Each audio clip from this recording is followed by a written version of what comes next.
نے کہا کہ سندھ میں پانی کے مسئلے پر ایک طوفان کھڑا ہوا ہے اور یہ مستقبل میں خود سندھ میں پیپلز پارٹی کو کتنا نقصان پہنچائے گا۔ آج عمر کوٹ کا الیکشن بھی ایک انڈیکیٹر ہے۔ پھر جمعے کو جلسہ کرنے جا رہے ہیں پارٹی کے چیئرمین، کہتے ہیں طاقت کا مظاہرہ کریں گے پانی کے ایشو پر۔ ہمارے ساتھ پیپلز پارٹی کے بڑے سینئر رہنما، میں تو بانی ارکان میں کہوں گا، ویسے تو ان کے والد قمرالزمان شاہ صاحب بھی اس حلقے سے الیکٹ ہوتے رہے، جہاں نوید قمر اب ان کی تیسری پیڑھی وہ بھی الیکٹ ہو رہی ہے۔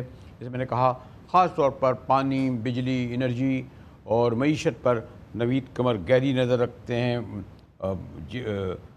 وزیر بھی رہے معیشت کے۔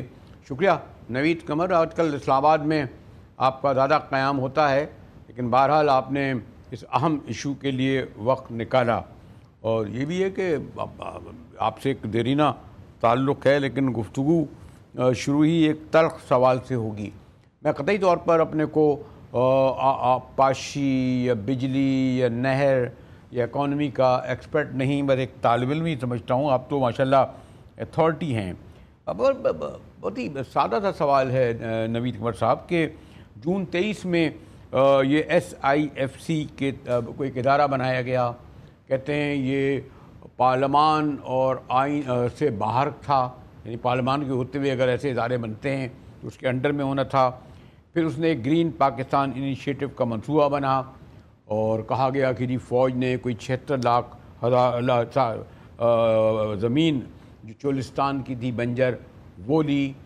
چیف منسٹر مریم نے ان کے ساتھ افتتاح کیا، سندھ سے بھی زمین لی گئی۔ تو اتنا لمبا پروسیس غالباً کوئی سال بھر سے اوپر ہوا۔ پیپلز پارٹی، معذرت کے ساتھ کہ یہ لفظ استعمال کرتے اچھا نہیں لگتا، اتنی دیر میں کیوں جاگی جبکہ ایوان صدر میں آپ کی پارٹی کے چیئرمین بھی بیٹھے تھے نوید قمر؟ نہیں، اتحادی حکومت کا جب حصہ تھے تب تو خیر ایسی کوئی چیز نہیں تھی، یہ سب چیزیں اس کے بعد کی ہیں۔ اور اس میں دیکھیں نا مجاہد صاحب، سمجھنے والی چیز یہ ہے کہ اعتراض ہے کس چیز پہ۔ پاکستان گرین ہو جائے، ہم تو خود دعا کریں گے، کوشش کریں گے۔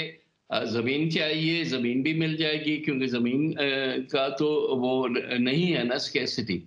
جس چیز کی اسکیسٹی ہے، اور جو کہ پاکستان کی تاریخ آپ دیکھ لیں، جب سے یہ شروع ہوا ہے انڈس پہ، ہر دفعہ چاہے وہ کالا باغ ڈیم سے ہو، چاہے چشمہ جہلم لنک ہو، چاہے اور کینالز کی بات ہو، یا آج یہ چولستان کینال کی بات کریں، بات آخر میں آ کے ہوتی ہے کہ آپ انڈس سورس سے پانی اگر ڈائیورٹ کریں گے تو وہ پانی جو ہے، وہ جو لوور رائپیرین ہے، سندھ پروونس پرٹیکولرلی، اس کے حصے سے جائے گا، کیونکہ وہ آج بھی پانی جو ہے وہ کافی نہیں ہوتا جو ایگزسٹنگ یوزیجز ہیں۔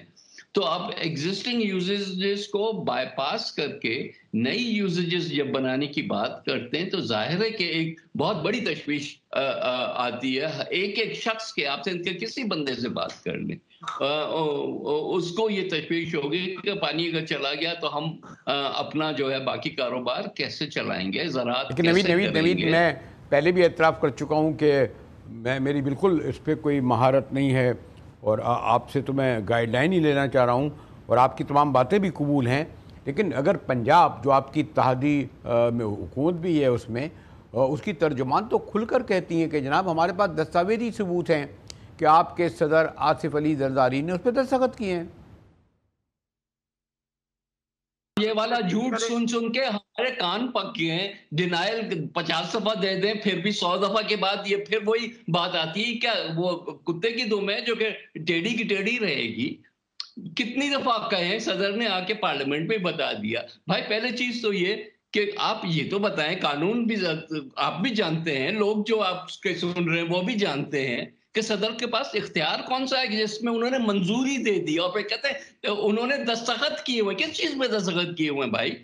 صدر صرف ایک چیز پہ دستخط کر سکتا ہے، وہ سمری جو کہ پرائم منسٹر بھیجے صدر کو، اس پہ صدر دستخط کر سکتا ہے۔ یہ قانون اور آئین ہے پاکستان کا۔ جیسے دستخط کیے ہوئے ہیں، دستخط ہمارے پاس ہے، ہماری جیبوں میں۔ یہ اسی طرح سے ہے جیسے وہ عمران خان نے کاغذ لہرایا تھا نا کہ میرے پاس یہ کاغذ ہے کہ امریکہ کی سازش تھی میرے خلاف. کیا بات کر رہے ہیں؟ صرف جھوٹ پہ جھوٹ پہ جھوٹ بولے جا رہے ہیں. کون سی کس ڈاکیومنٹ کی بات کرتے ہیں؟ کہ منٹ جو تھے ایم ایس صاحب نے لکھے تھے جس پہ فوری طور پہ اعتراض ہوا، فوری طور پہ کہا گیا کہ جی یہ غلط ریکارڈ ہوئے ہیں. وہ دن آج کا دن یہ جو ہے کہیں وہ جو ریکارڈ کے لگتا ہے کہ وہ سوئی اٹک گئی ہے ادھر اور کہیں نہیں جاتی. پورے سندھ کا فیوچر تباہ کر رہے ہیں ایک مفروضے پہ. کیا بات کر رہے ہیں آپ مجاہد صاحب؟